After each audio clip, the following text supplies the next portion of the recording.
An elderly man's simple act of kindness at a gas station changed his life forever. What happened next will restore your faith in humanity.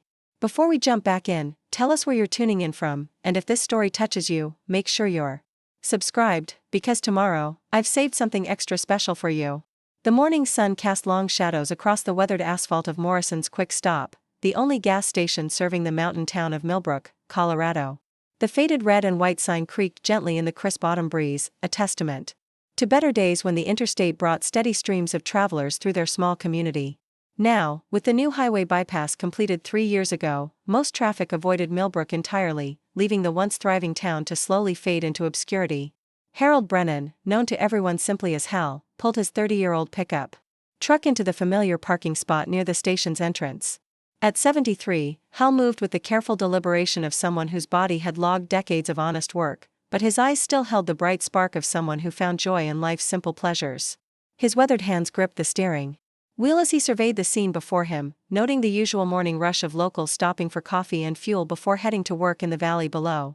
Hal had been coming to Morrison's every Tuesday and Friday for the past 15 years, ever since his wife Eleanor had passed and he'd sold their farm to move into the small apartment above Patterson's hardware store on Main Street.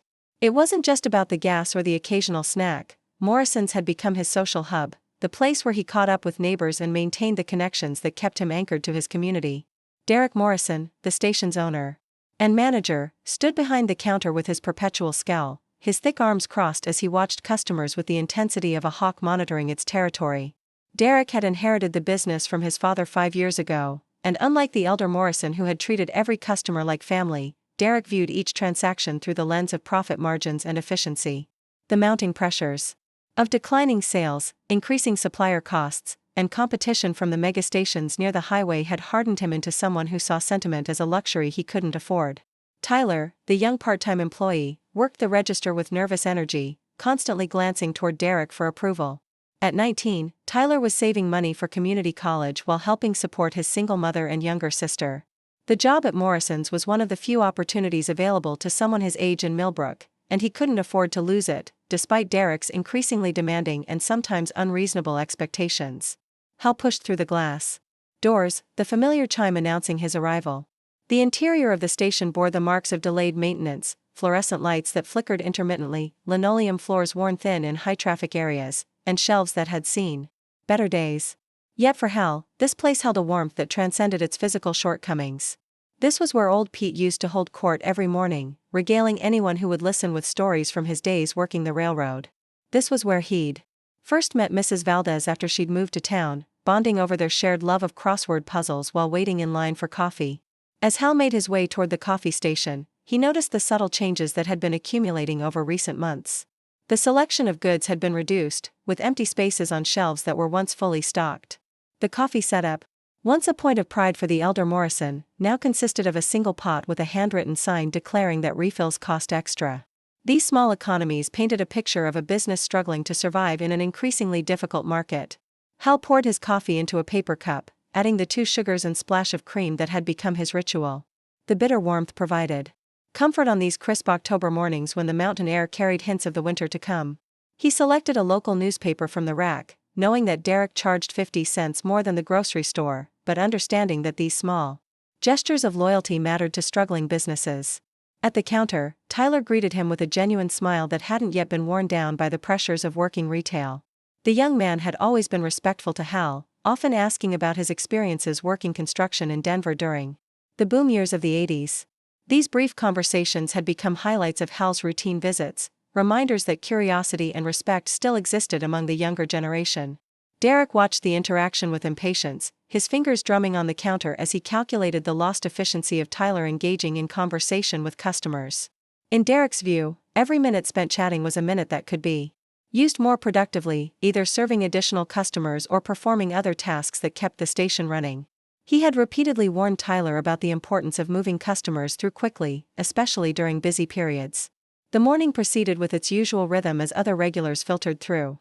Mrs. Chen stopped for her daily lottery tickets and Diet Coke, sharing brief updates about her grandchildren's latest achievements. Frank Rodriguez grabbed coffee and a breakfast sandwich before heading to his job at the lumber yard, always stopping to ask Hal about the weather forecast since the old farmer's intuition about mountain weather had proven remarkably accurate over the years.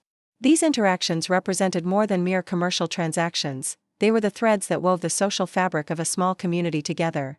For many residents, especially older ones like Hal, the gas station served as an informal community center where news was shared, concerns were voiced, and relationships were maintained. The importance of these connections became even more pronounced in a town where other gathering places had gradually disappeared due to economic pressures. Hal understood this dynamic instinctively, having grown up in rural communities where mutual support and informal social networks provided essential services that urban areas took for granted. He had witnessed the gradual erosion of these connections as economic pressures forced businesses to close and younger residents to move away in search of opportunities. The preservation of places like Morrison's represented more than just commercial viability, it meant maintaining the heart of community life. Derek's approach to customer service reflected a fundamental misunderstanding of this dynamic. His focus on operational efficiency and cost reduction, while financially necessary, overlooked the broader role that his business played in the community ecosystem. The elder Morrison had intuitively grasped this balance, understanding that customer loyalty in a small town was built on relationships and trust rather than purely competitive pricing or convenience. This tension between commercial necessity and community service created an underlying stress that permeated the atmosphere at Morrison's. Regular customers could sense Derek's impatience and feel the pressure to conduct their business quickly and quietly. The easy camaraderie that had once characterized the station's environment was gradually being replaced by a more transactional and impersonal dynamic. Hal finished his coffee and approached the counter to pay for his gas, newspaper, and beverage. Tyler processed the transaction with practiced efficiency while Derek supervised from nearby, his attention focused on a stack of invoices that seemed to grow larger each week. The numbers told a sobering story of a business caught between declining revenue and rising costs, with few options for improvement given the structural challenges facing rural retail establishments.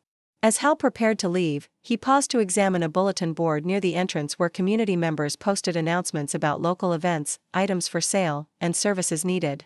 The board represented another way that Morrison served as a community hub, providing a central location for information exchange in a town too small to support a dedicated community center or regular newspaper publication.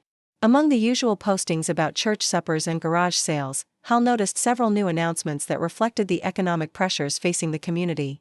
There were more items for sale as families liquidated possessions to make ends meet, more announcements about residents moving away for employment opportunities, and fewer postings about community events and celebrations. These subtle indicators painted a picture of a community under stress, struggling to maintain its identity and cohesion in the face of economic forces beyond its control. The bypass that had promised to improve regional connectivity had instead diverted the lifeblood of commerce away from Millbrook, leaving businesses like Morrison's to serve a shrinking customer base with reduced purchasing power. Hal reflected on these changes as he walked back to his truck, remembering when the station had been a bustling hub of activity with mechanics working in the service bays and travelers stopping to explore the scenic mountain town. The transformation hadn't happened overnight, but rather through a gradual process of decline that made each small loss seem manageable until the cumulative effect became undeniable. Yet despite these challenges, Hal maintained his optimistic outlook and commitment to supporting local businesses. He understood that places like Morrison survived on the loyalty and patronage of community members who recognized their broader value beyond mere commercial transactions. His regular visits represented both practical necessity and civic duty, contributing to the economic ecosystem that kept his adopted hometown viable. Preparing and narrating this story took us a lot of time, so if you are enjoying it, subscribe to our channel, it means a lot to us. Now back to the story. The morning routine at Morrison's Quick Stop continued its familiar pattern, unaware that this particular Tuesday would soon become the catalyst for changes that would transform not only the station itself, but the entire trajectory of Hal Brennan's life. Sometimes the most extraordinary stories begin with the most ordinary moments, and this was one of those times when destiny disguised itself as just another routine morning in a small mountain town. The autumn afternoon brought an unexpected chill to Millbrook as storm clouds gathered behind the mountain peaks. Hal had returned to Morrison's Quick Stop for his Friday routine, but the atmosphere felt different somehow, charged with intention that seemed to mirror the approaching weather. The usual handful of afternoon customers moved through their transactions with hurried efficiency, eager to complete their errands before the predicted storm arrived. Derek Morrison stood behind the counter with his jaw set in a permanent grimace. His mood darkened by another round of supplier notices demanding payment for overdue invoices. The morning's mail had brought nothing but bad news: increasing fuel costs, demands for immediate payment from vendors, and a formal notice from the bank regarding his commercial loan. The financial pressures that had been building slowly over the past year were now threatening to crush his business entirely. Tyler worked the afternoon shift with his characteristic diligence, but even his usual cheerful demeanor seemed subdued as he sensed the mounting tension radiating from his boss. The young man had learned to read Derek's moods carefully, understanding that his job security depended on avoiding any actions that might trigger another explosive outburst about efficiency and profitability. The glass doors of the station burst open with unusual force as a woman stumbled inside, her clothes disheveled and her face streaked with tears.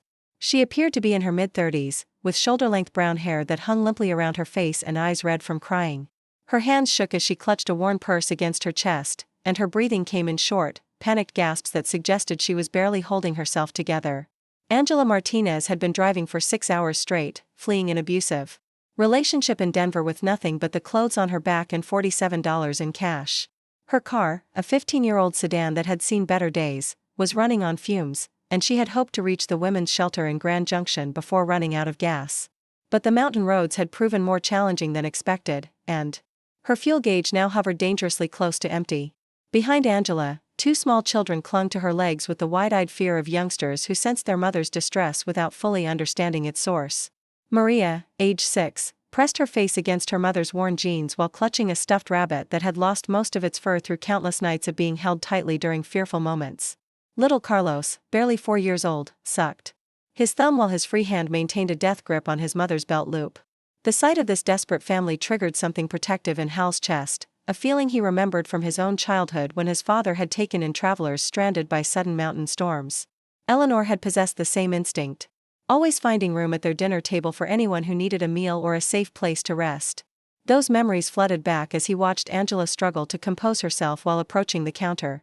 Derek observed the scene with calculated indifference, his business instincts immediately assessing the situation and finding it problematic. The woman's appearance screamed financial instability, and her obvious distress suggested she might become the kind of customer who pleaded for credit or created scenes that disturbed other paying customers. His experience had taught him that compassion in business often led to unpaid bills and operational complications.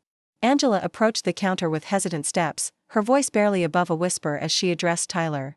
She needed $30 worth of gasoline to reach Grand Junction, she explained, but could only afford $25 after setting aside money for food for her children. Her hands trembled as she placed the crumpled bills on the counter, the weight of her desperation evident in every gesture. Tyler glanced nervously toward Derek, uncertain how to handle the situation. The difference between $25 and $30 might seem insignificant to most people, but in the context of precise fuel measurements and register reconciliation, it represented a clear policy violation. Derek had made it abundantly clear that all transactions must be exact, with no exceptions for any reason. Derek stepped forward with authority, his voice carrying the cold efficiency of someone who had learned to prioritize business survival over individual circumstances. The station operated on cash-only transactions, he declared, and there could be no deviation from posted prices. If she couldn't afford the full amount, he suggested she purchase only what her money could cover and figure out alternative arrangements for reaching her destination. The harshness of Derek's response seemed to physically strike Angela, who stepped backward as if slapped. Her children sensed the rejection and pressed closer to her legs, their small faces reflecting confusion about why the man behind the counter was speaking so unkindly to their mother. Maria's grip on her stuffed rabbit tightened, while Carlos's thumb-sucking intensified as his anxiety spiked. Hal watched this exchange with growing discomfort, recognizing the familiar pattern of bureaucratic indifference that placed rules above human need. He had encountered this mentality throughout his life, in government offices, corporate environments, and increasingly in small businesses struggling to survive. The irony wasn't lost on him that Derek's rigid adherence to policy might save a few dollars in the short term while destroying the community goodwill that kept small businesses alive in the long run. The silence that followed Derek's pronouncement stretched uncomfortably as Angela processed the reality of her situation. $25 worth of gas might get her partway to Grand Junction, but not far enough to guarantee reaching the shelter before dark. The mountain roads between Millbrook and her destination included long stretches without services, and being stranded overnight with 2 small children was a terrifying prospect. Hal stepped forward before his conscious mind had fully processed the decision, his voice gentle but firm as he addressed the situation. He would cover the additional $5, he announced, along with enough extra to ensure she could reach her destination safely. The words emerged from some deep well of conviction that connected his current actions to a lifetime of values instilled by parents who had never turned away anyone in need. Derek's reaction was immediate and explosive, his face flushing red. As he realized that Hal's intervention undermined his authority and violated his strict policies. No outside payments would be accepted, he declared, his voice rising with each word. The station operated according to established procedures, and he wouldn't allow customers to circumvent those rules regardless of their personal circumstances or the good intentions of other patrons. The confrontation escalated quickly as Derek's frustration about his business pressures found an outlet in this challenge to his authority. He pointed an accusatory finger at Hal while declaring that bleeding heart sentiment had no place in a business environment. If every sob story customer received special treatment, the station would be bankrupt within a month, he argued, his voice carrying the bitter edge of someone who felt under siege from forces beyond his control. Hal maintained his composure despite Derek's aggressive posture, his years of experience dealing with difficult personalities serving him well in this tense moment. He spoke quietly but firmly, acknowledging Derek's right to run his business as he saw fit while maintaining his offer to help Angela reach safety. The money wasn't charity, he explained, but a straightforward business transaction where he paid for services on behalf of another customer.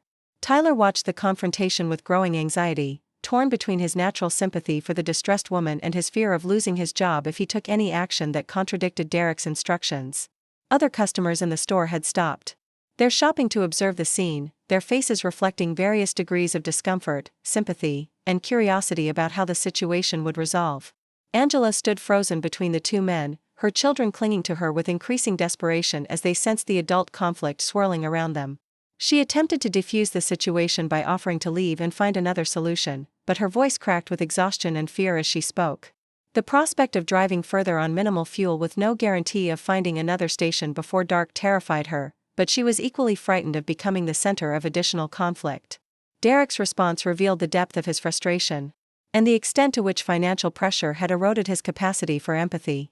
He didn't care about her personal problems, he declared, and her situation wasn't his responsibility. The station existed to serve paying customers according to established terms, not to provide social services for every person with a hard luck story who walked through the door. The harsh words seemed to hang in the air like a physical presence, creating a moment of collective shock among everyone present. Even Derek appeared momentarily surprised by his own vehemence, but his pride prevented him from softening his stance or acknowledging that his response had crossed lines of basic human decency. Hal felt a familiar anger rising in his chest. The same feeling he'd experienced decades earlier when witnessing injustice in various forms throughout his life. But his anger was tempered by wisdom gained through years of observing how conflicts escalated and relationships were damaged by harsh words spoken in heated moments. He understood that Derek's behavior stemmed from fear and pressure rather than fundamental cruelty, but that understanding didn't make the impact on Angela and her children any less devastating.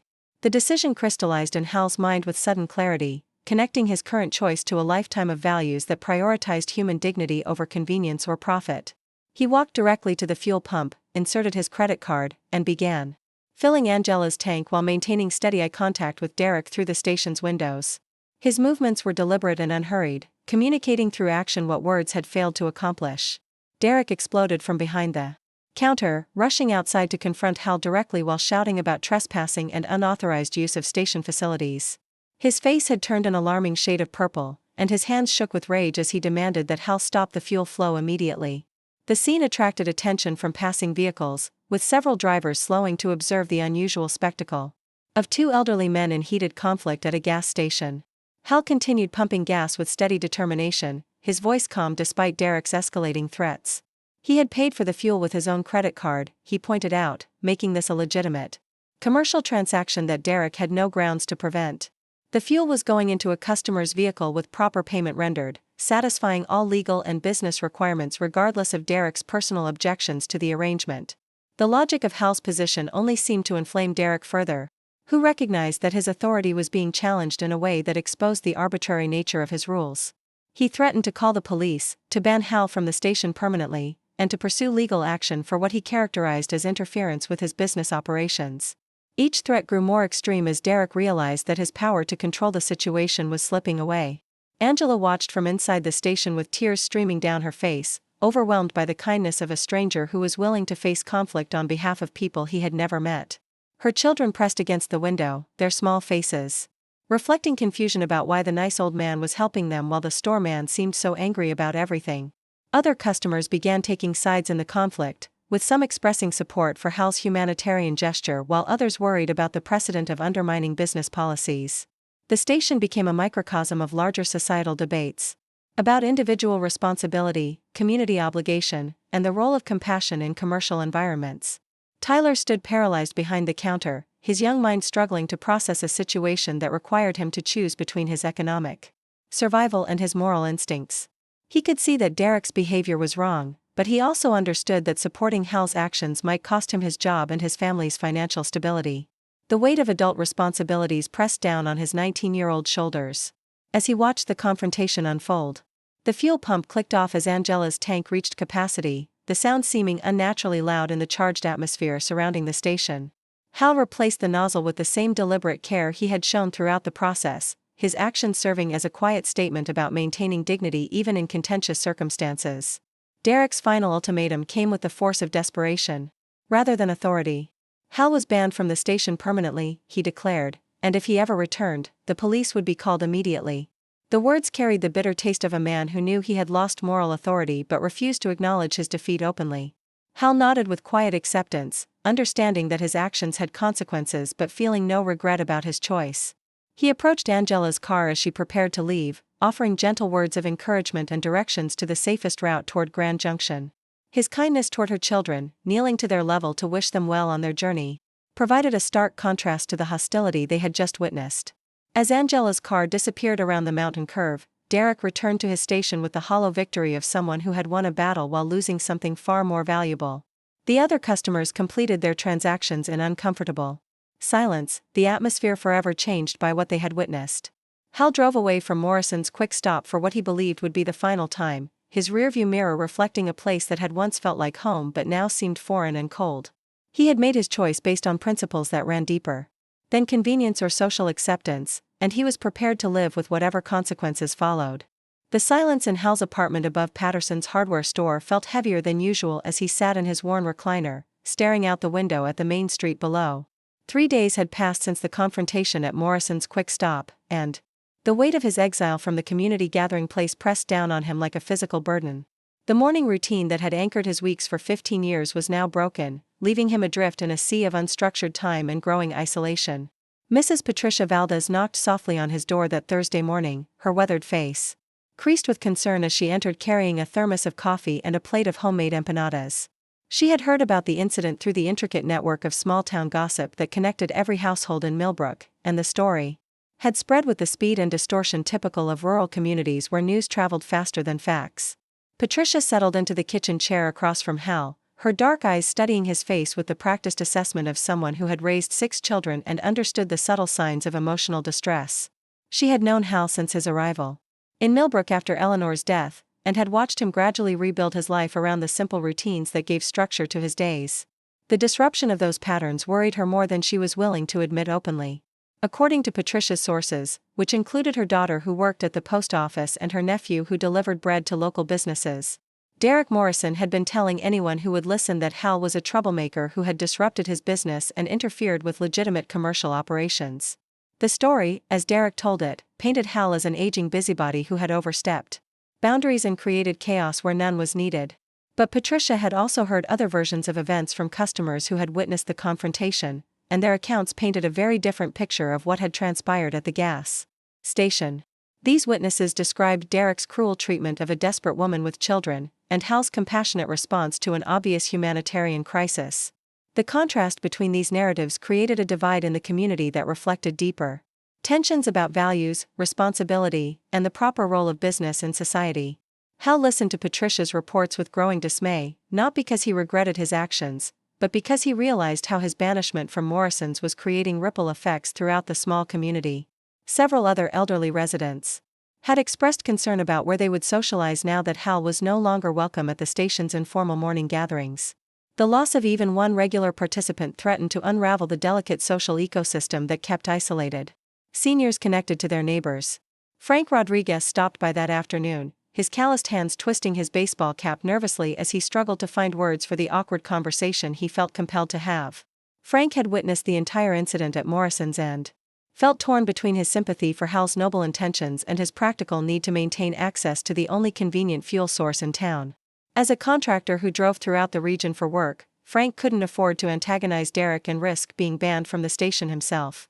The conversation revealed the uncomfortable reality facing many Millbrook residents who depended on Morrison's for essential services while disagreeing with Derek's treatment of customers. They were caught between their moral convictions and their practical needs, forced to choose between supporting Hal's principled stand and maintaining access to fuel, coffee, and the social connections that made the station more than just a business. Frank's discomfort was palpable as he explained his position, his voice heavy with guilt about his inability to openly support Hal's actions. He couldn't risk his own banishment from the station, he explained, because his work required reliable access to fuel, and the next nearest station was nearly 40 minutes away over mountain roads that became treacherous during winter weather. The practical realities of rural life often forced compromises that urban dwellers never had to consider. Similar conversations played out throughout the week as other community members grappled with the ethical complexities created by Hal's banishment. Mrs. Chen stopped buying her daily lottery tickets at Morrison's but couldn't afford to drive to the next town for fuel. Ruth Henderson continued shopping at the station but avoided making eye contact with Derek, her purchases conducted in uncomfortable silence that reflected her disapproval of his behavior. The division created by the incident began affecting other aspects of community life as well. The informal communication network that had operated through Morrison's was disrupted, leaving some residents out of the loop regarding local news and events. Plans for the annual Harvest Festival became complicated as organizers struggled to coordinate activities without their usual meeting place and communication hub. Hal felt the weight of these unintended consequences pressing down on him with increasing force as the days passed. He had acted according to his conscience and had no regrets about helping Angela and her children, but he hadn't anticipated how his individual choice would create broader disruptions in the community fabric. The isolation that resulted from his banishment was more profound than simply losing a place to buy coffee and gas. It represented a severing of connections that had given meaning and structure to his daily existence. The practical challenges of his exile became apparent when Hal realized he would need to drive nearly an hour round trip to purchase fuel for his truck. The nearest alternative station was located in a larger town that offered lower prices and better selection, but the distance made routine stops impractical and expensive. What had once been a simple 5-minute errand now required planning and significant time investment. More troubling was the loss of the social connections that had sustained Hal through the loneliness of widowhood and aging. The casual conversations with neighbors, the updates on community events, and the sense of belonging that came from being a regular participant in local life had all been severed by Derek's vindictive response to the confrontation. The apartment above Patterson's hardware store began to feel like a prison rather than a home. Derek Morrison seemed to relish his victory over Hal, frequently mentioning the incident to customers as an example of his firm management style and unwillingness to tolerate interference with his business operations. His version of events positioned him as a decisive leader who protected his establishment from disruptive influences, carefully omitting any mention of Angela's desperate circumstances or his own harsh treatment of a family in crisis. But Derek's celebration was premature, as the community's reaction to his behavior proved more complex and damaging than he had anticipated. Several longtime customers began patronizing the station less frequently, their loyalty eroded by witnessing Derek's callous treatment of people in need. Others continued their business transactions but conducted them with cold efficiency that stripped away the social pleasantness that had once characterized customer interactions. Tyler noticed the change in atmosphere immediately, observing how conversations became shorter and less friendly as customers processed their conflicted feelings about the incident. The easy camaraderie that had once made his job enjoyable was replaced by an undercurrent of tension that made every interaction feel strained and artificial. Several customers asked him directly about what had happened, putting him in the uncomfortable position of either defending his boss or acknowledging behavior he found indefensible. The financial impact of the community's disapproval became apparent within a week as overall sales declined noticeably. The reduction wasn't dramatic enough to threaten immediate closure, but it represented a troubling trend for a business already operating on thin margins. Derek attributed the decline to seasonal factors and economic conditions rather than examining how his own actions might have contributed to customer dissatisfaction. Meanwhile, Hal struggled with the unexpected depth of his isolation and the growing sense that his actions had created more problems than they had solved. He began questioning whether his intervention had been worth the community discord it had generated, wondering if there might have been a more diplomatic way to help Angela without creating such divisive consequences. The certainty he had felt during the confrontation was gradually being eroded by doubt and regret. The autumn weather turned colder, bringing early frost warnings that signaled the approach of Millbrook's harsh mountain winter. For Hal, the changing season amplified his sense of disconnection from the community rhythms that had previously marked the passage of time. He no longer heard the informal weather discussions and preparation updates that had kept him informed about local conditions and helped him plan for seasonal challenges. His routine became increasingly solitary as he adapted to shopping and refueling in distant towns where he knew no one and engaged in purely transactional relationships with store clerks and gas station attendants. The contrast with his former experiences at Morrison's highlighted how much he had lost beyond mere convenience. The human connections that had made simple errands into meaningful social interactions were now absent from his life. Patricia Valdez continued her regular visits, serving as Hal's primary source of community news and social contact. She reported that discussions about the incident had become a regular topic of conversation among the town's residents, with opinions divided along lines that often reflected deeper philosophical differences about individual responsibility, community obligation, and the proper balance between business interests and humanitarian concerns. The controversy had also attracted attention beyond Millbrook's borders, as word of the incident spread through regional networks and social media channels. Several bloggers and local news outlets picked up the story, often presenting simplified versions that missed the complex dynamics and competing loyalties that characterized small-town life. The external attention made some residents uncomfortable, particularly those who felt their community was being unfairly portrayed as either heartless or naive depending on the perspective of the storyteller. Derek found himself defending his actions to reporters and bloggers who contacted him for comment, his explanations becoming more elaborate and defensive as he tried to justify behavior that looked increasingly harsh when examined from outside the immediate context of his business pressures. The scrutiny made him more entrenched in his position rather than encouraging reflection about the appropriateness of his response to Angela's situation. As October progressed toward November, Hal's isolation deepened, and he began experiencing the kind of depression that often affected elderly individuals when their social support networks were disrupted. The days felt longer and emptier without the anticipation of his regular visits to Morrison's, and he found himself sleeping more and eating less as his motivation for daily activities declined. The apartment that had once felt cozy and comfortable now seemed cramped and confining, its limitations more apparent when he spent entire days within its walls rather than using it as a base for community activities. The view from his window, once a source of pleasure as he watched the life of Main Street unfold below, became a reminder of his disconnection from the community that moved through those streets without including him.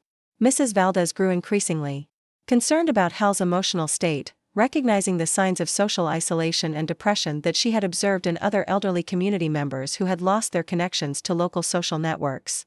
She began extending her visits and encouraging other neighbors to stop by, but these well-intentioned efforts couldn't fully replace the natural interactions that had sustained Hal through his regular community participation. The Harvest Festival Planning Committee faced particular challenges as they tried to coordinate activities without access to their usual communication hub at Morrison's. The festival had traditionally served as Millbrook's primary community celebration, bringing together residents for a weekend of food, music, and shared activities that reinforced social bonds and community identity. The disruption of normal planning processes threatened to undermine an event that many considered essential to local morale and cohesion. Several committee members suggested that Derek's behavior toward Angela and his banishment of Hal represented exactly the kind of heartless attitude that was destroying small-town communities across America. They argued for moving the festival's coordination to a different venue as a form of protest against Derek's actions, but others worried that such a move would create additional divisions and potentially harm Tyler, who depended on his job at the station for his family's economic survival. The complexity of these considerations illustrated how individual actions in small communities created cascading effects that touched every aspect of local life.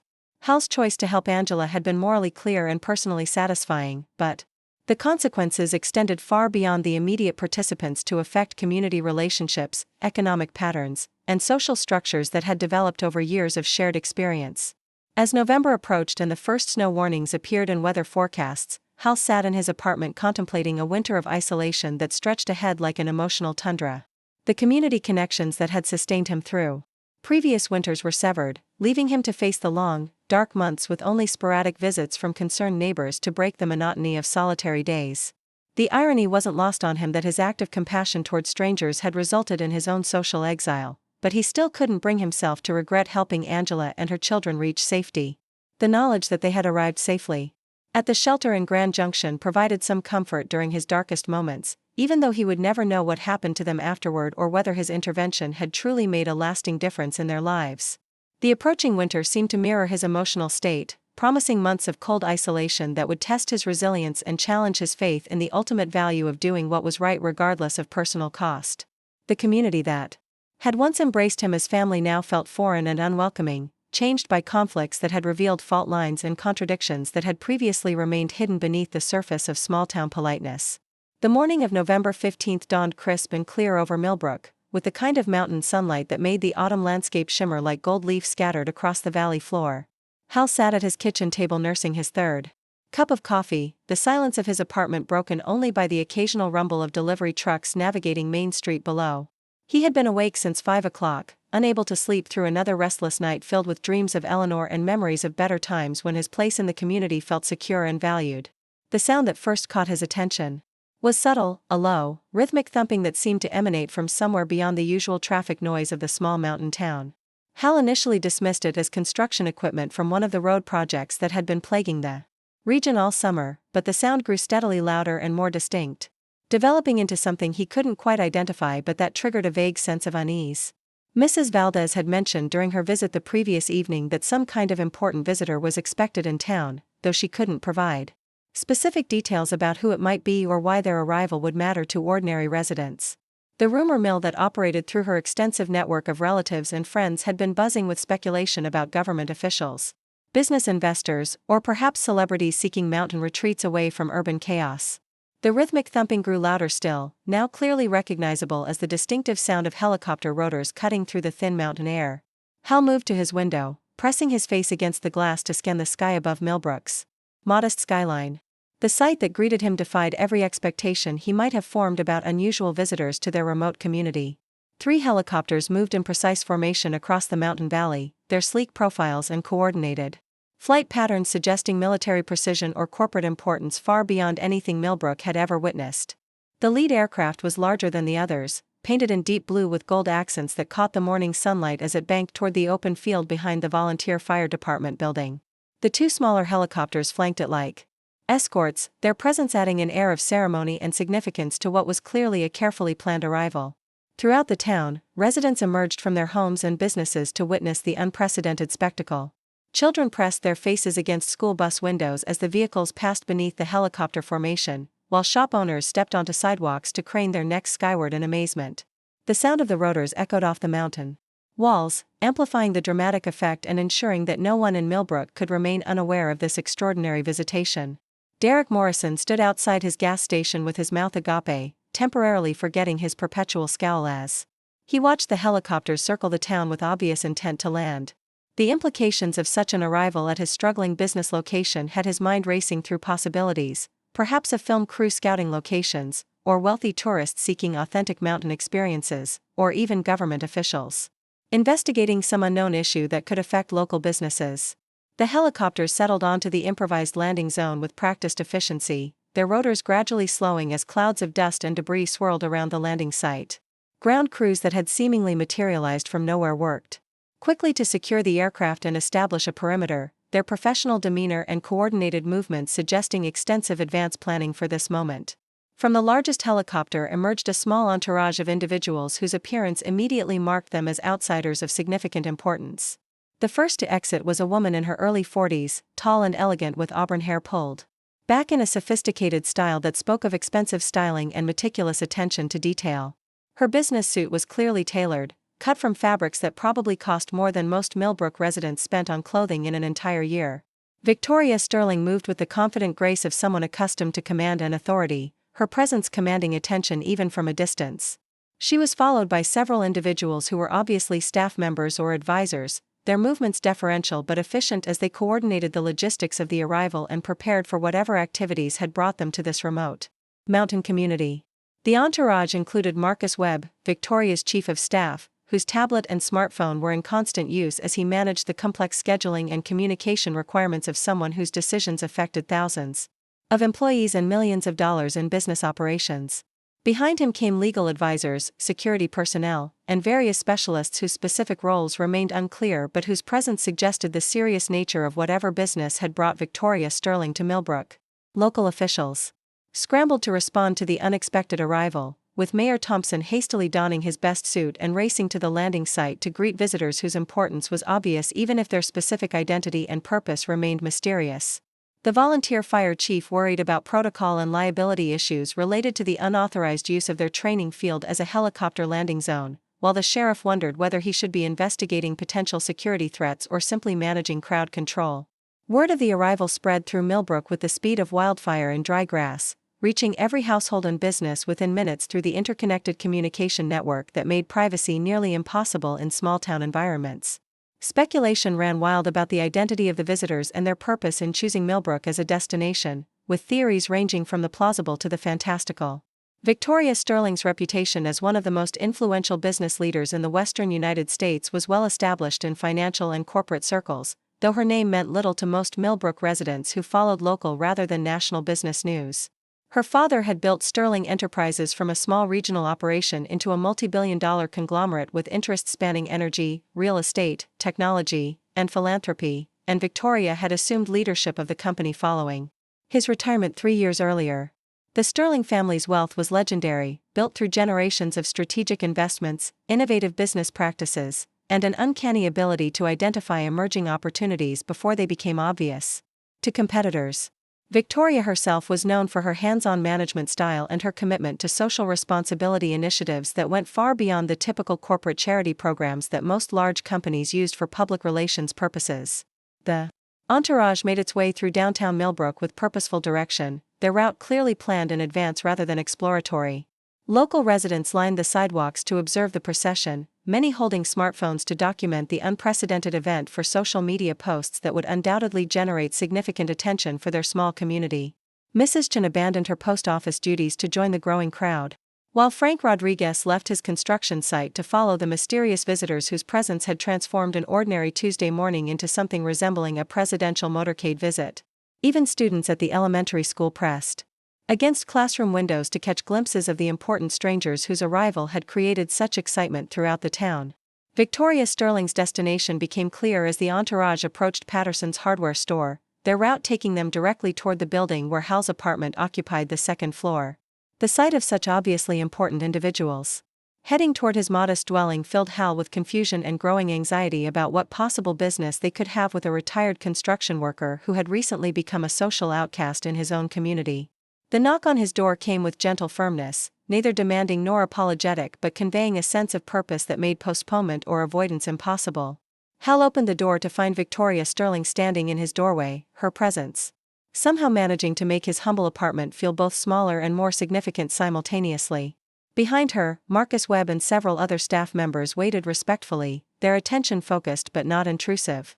Victoria's first words carried a warmth that seemed genuine rather than professionally calculated, her voice reflecting both authority and humanity in ways that immediately put Hal at ease despite the surreal nature of the situation.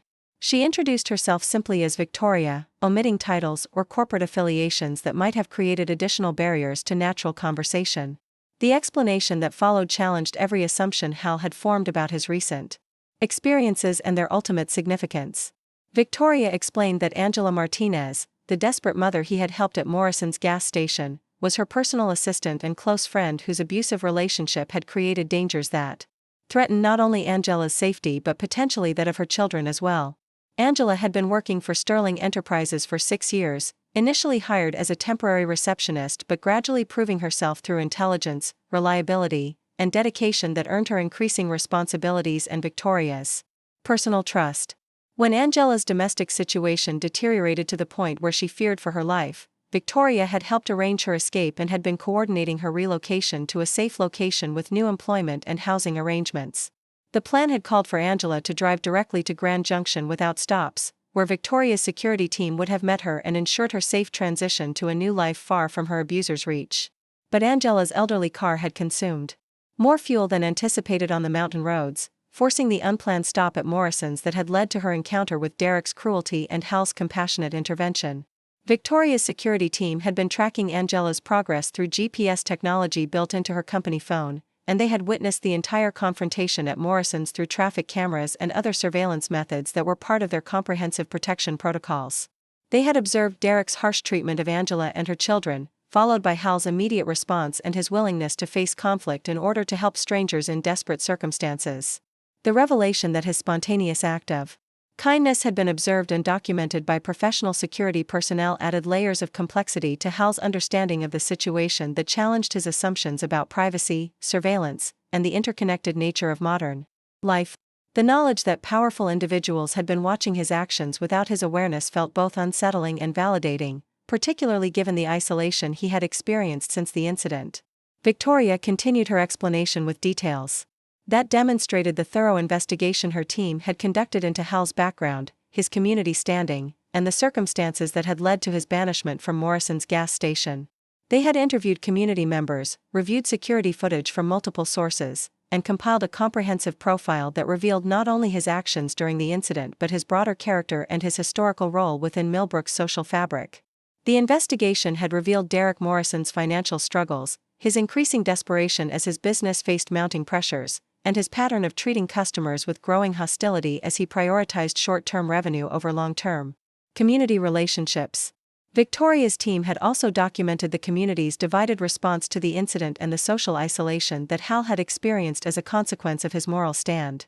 Most significantly, Victoria explained that her father had grown up in circumstances similar to those facing Angela and her children, and that the Sterling family's philanthropic focus had always emphasized supporting individuals who demonstrated courage and compassion in protecting vulnerable people from exploitation and abuse.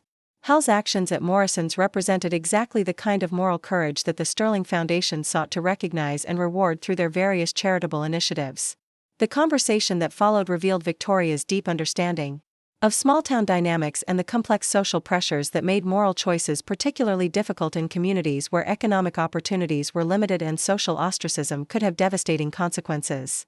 She recognized that Hal's decision to help Angela had required genuine sacrifice and had demonstrated values that transcended self-interest or social convenience. Victoria's presence in Hal's modest apartment created a surreal contrast between her obvious wealth and sophistication and the simple furnishings that reflected his practical lifestyle and limited financial resources. Yet rather than emphasizing these differences, she seemed genuinely interested in understanding his perspective and motivations, asking thoughtful questions about his life experiences and the values that had guided his decision-making throughout his life. The discussion revealed shared experiences and values that transcended the obvious differences in their circumstances, with Victoria describing her own struggles to balance business success with social responsibility and her ongoing efforts to use her inherited wealth in ways that honored her father's memory and addressed genuine human needs rather than simply providing tax benefits or public relations advantages. As the conversation deepened, Hal began to understand that Victoria's visit was not motivated by simple gratitude or curiosity, but represented a carefully considered response to an opportunity to address multiple problems simultaneously while recognizing and rewarding behavior that exemplified the values her family foundation sought to promote throughout their various philanthropic activities. The scope of Victoria's proposal gradually became clear as she outlined a comprehensive plan that would transform not only Hal's personal circumstances but potentially the entire economic landscape of Millbrook and the surrounding region. Her vision extended far beyond simple charity or individual assistance to encompass community development, job creation, and the establishment of sustainable business models that could serve as examples for other struggling rural communities. The audacity of her proposal left Hal momentarily speechless as he struggled to process the implications of what she was suggesting and the dramatic transformation it would represent not only for his own life but for the community that had recently rejected him. The conversation had moved far beyond his expectations or imagination, entering territory that seemed to belong more to fantasy than to the practical reality of small-town life in rural Colorado. Victoria Sterling's proposal unfolded like a master plan that had been months in the making, each detail carefully considered to address not only Hal's individual circumstances but the broader challenges facing Millbrook and similar rural communities throughout the region. She spoke with the confidence of someone accustomed to turning ambitious visions into practical reality, her words painting pictures of transformation that seemed almost too extraordinary to believe. The centerpiece of her offer involved purchasing 5 strategically located properties throughout the mountain region where new gas stations would be constructed, each designed to serve as a community hub that combined fuel services with local gathering spaces, employment opportunities, and support for regional economic development. Hal would oversee this network as regional manager, bringing his understanding of small-town dynamics and his demonstrated commitment to treating customers with dignity and respect. The stations would operate according to principles that prioritized community service alongside profitability, with policies specifically designed to assist travelers in emergency situations and to support local residents facing temporary financial difficulties. Each location would include community meeting spaces, support for local artisans and farmers to sell their products, and employment opportunities for young people who might otherwise be forced to leave their hometowns to find meaningful work. Victoria explained that her research had identified the mountain corridor between Denver and Grand Junction as an underserved market where traditional gas station chains had avoided investment due to lower population density and challenging winter weather conditions. However, those same factors created opportunities for locally focused businesses that understood regional needs and could provide services that larger corporations found unprofitable but that were essential for community sustainability. The financial details of her proposal demonstrated the serious nature of her commitment to this venture. Sterling Enterprises would provide initial capital investment, ongoing operational support, and comprehensive training programs to ensure that each station could achieve both financial sustainability and community impact objectives. Hal would receive not only a generous salary but also ownership stakes in each location, creating long-term financial security while maintaining his connection to the communities he would serve. The conversation stretched through the morning. As Victoria outlined implementation timelines, staffing requirements, and the comprehensive support systems that would ensure the success of this ambitious undertaking. Her team had already identified potential sites, conducted preliminary feasibility studies, and developed architectural plans that would create welcoming spaces designed specifically for mountain communities and their unique needs. Hal found himself simultaneously overwhelmed by the scope of Victoria's vision and energized by the possibility of creating something meaningful that could benefit entire communities rather than simply providing him with personal redemption. The opportunity represented everything he had ever dreamed of but had never dared to articulate: the chance to build businesses that served people rather than exploiting them, that strengthened communities rather than extracting value from them. The decision-making process that followed was unlike anything Hal had experienced in his 73 years of life. Victoria provided time and space for him to consider the implications of her offer while making it clear that her commitment to the project did not depend entirely on his participation. She believed strongly that he was the right person to lead this initiative, but she respected his autonomy and understood that such a dramatic life change required careful consideration. Patricia Valdez arrived that afternoon to find Hal sitting at his kitchen table surrounded by documents, architectural drawings, and financial projections that painted a picture of possibilities that seemed to belong to someone else's life rather than his own. Her initial confusion gave way to amazement as Hal explained the morning's extraordinary developments and the choice that now lay before him.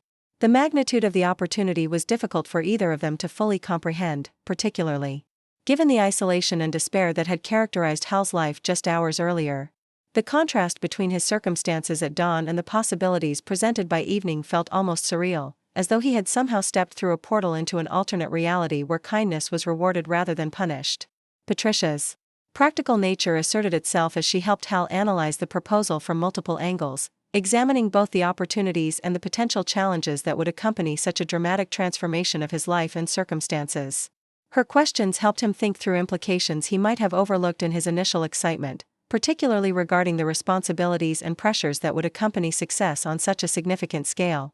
The community's reaction to news of Victoria Sterling's presence in Millbrook and her interest in local business development created ripples of excitement and speculation that spread far beyond the town's borders.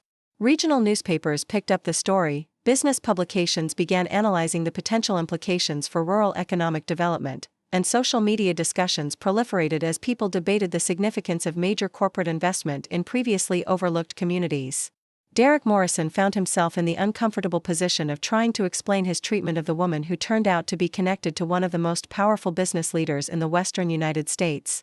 His attempts to justify his actions became increasingly desperate as he realized that his behavior had not only cost him community support but had potentially destroyed any chance of benefiting from the economic opportunities that Victoria's investment might bring to the region. Tyler received an unexpected phone call that evening from Marcus Webb, who offered him a position with the new gas station network that would provide significantly better compensation, comprehensive benefits, and opportunities for advancement that simply didn't exist in Millbrook's current economic environment. The young man's relief at escaping Derek's increasingly hostile workplace was palpable as he accepted the offer that promised to transform his family's financial circumstances. The next few weeks passed in a whirlwind of activity as Victoria's team implemented their comprehensive development plan with the efficiency and resources that only major corporate backing could provide. Surveying crews appeared at potential station sites, architects refined designs based on local input and environmental considerations, and lawyers worked through the complex regulatory requirements for multi-site commercial development in rural Colorado. Hal threw himself into learning the skills and knowledge he would need to successfully manage a network of businesses that represented far more than simple retail operations. He studied modern point-of-sale systems, inventory management software, employee training protocols, and the financial reporting requirements that would ensure each location remained profitable while fulfilling its community service mission. The first station broke ground on a site just outside Millbrook, strategically located to serve both local residents and travelers using the scenic mountain routes that tourism boards had been promoting as alternatives to interstate highway travel. The construction process became a source of employment for local contractors and suppliers, injecting immediate economic benefits into the community while building toward longer-term sustainability. Victoria remained closely involved in the project development, making regular visits to monitor progress and ensure that the execution matched her vision for community-centered business operations. Her presence in Millbrook became less exotic as residents grew accustomed to seeing her luxury vehicles navigating their mountain roads and her staff coordinating with local businesses and government officials. The grand opening of Brennan's community station drew crowds from throughout the region, attracted by curiosity about the new business model and the story of how an elderly man's act of kindness had led to such extraordinary consequences. Local officials delivered speeches praising the project's potential for regional economic development, while business leaders studied the operation as a potential template for rural investment strategies. The station's design reflected careful attention to community needs and mountain aesthetics, with local stone and timber construction that harmonized with the surrounding landscape while providing modern amenities and efficient operations. The interior combined traditional gas station services with a coffee shop featuring locally roasted beans, display areas for regional artisans, and comfortable seating areas where residents could gather for informal meetings and social interaction. Hal stood behind the counter on opening day, greeting customers with genuine warmth and pride as he rang up purchases and answered questions about the station's unique approach to business operations. The familiar faces of longtime neighbors mixed with curious visitors from distant communities, creating exactly the kind of inclusive atmosphere that Victoria had envisioned when she first conceived the project. The success of the initial location provided validation for the broader network development plan, and construction began on additional sites throughout the mountain corridor. Each station incorporated lessons learned from previous locations while adapting to the specific needs and characteristics of different communities, creating a network that maintained consistent quality standards while respecting local preferences and traditions. Angela Martinez returned to the region 6 months later as part of Victoria's senior management team, her role now focused on community outreach and employee development programs that ensured the stations remained true to their founding principles. Her reunion with Hal was emotional for both of them, representing the completion of a circle that had begun with his spontaneous act of kindness during her moment of greatest desperation. The children who had clung to their mother's legs in terror at Morrison's quick stop now played confidently in the family area of Brennan's community station, their laughter providing a soundtrack of hope and resilience that reminded everyone present of why the project mattered beyond simple commercial success. Their transformation from frightened refugees to secure and happy children embodied the broader changes that were rippling through communities throughout the region. Derek Morrison's station struggled increasingly as customers migrated to the new facilities that offered superior service, better prices, and an atmosphere of genuine hospitality rather than grudging accommodation. His refusal to acknowledge his role in creating the circumstances that led to his business decline prevented him from learning from his mistakes and adapting to the changed competitive environment. The network expanded to include the promised 5 locations within 18 months, each staffed with employees who understood that their primary mission involved serving their communities rather than simply maximizing transactions. Training programs emphasized empathy, problem-solving, and community engagement, creating work environments that attracted dedicated employees who took pride in their contributions to regional well-being.